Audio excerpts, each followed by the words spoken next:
بسم الله الرحمن الرحيم. سبح لله ما في السماوات وما في الأرض وهو العزيز الحكيم.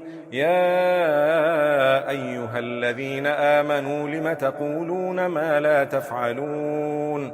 كبر مقتا عند الله أن تقولوا ما لا تفعلون. إن الله يحب الذين يقاتلون في سبيله صفا كأنهم بنيان مرصوص. وإذ قال موسى لقومه يا قوم لم تؤذونني وقد تعلمون أني رسول الله إليكم فلما زاغوا أزاغ الله قلوبهم والله لا يهدي القوم الفاسقين. وإذ قال عيسى ابن مريم يا بني إسرائيل إني رسول الله إليكم مصدقا لما بين يدي من التوراة ومبشرا برسول يأتي من بعد اسمه أحمد. فلما جاءهم بالبينات قالوا هذا سحر مبين. ومن أظلم ممن افترى على الله الكذب وهو يدعى إلى الإسلام والله لا يهدي القوم الظالمين. يريدون ليطفئوا نور الله بأفواههم والله متم نوره ولو كره الكافرون.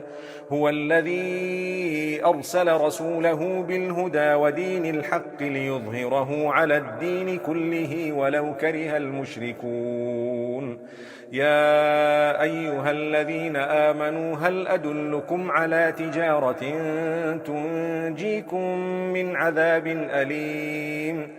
تؤمنون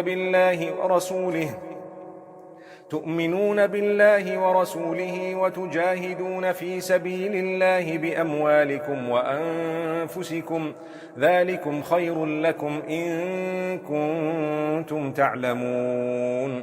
يغفر لكم ذنوبكم ويدخلكم جنات تجري من تحتها الأنهار ومساكن طيبة في جنات عدن ذلك الفوز العظيم.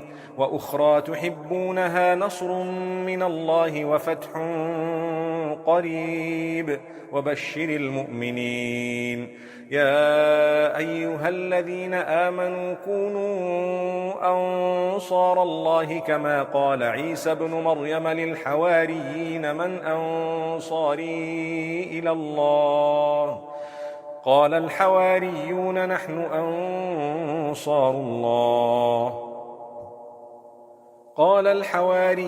نحن أنصار الله فآمنت طائفة من بني إسرائيل وكفرت طائفة فأيدنا الذين آمنوا على عدوهم فأصبحوا ظاهرين.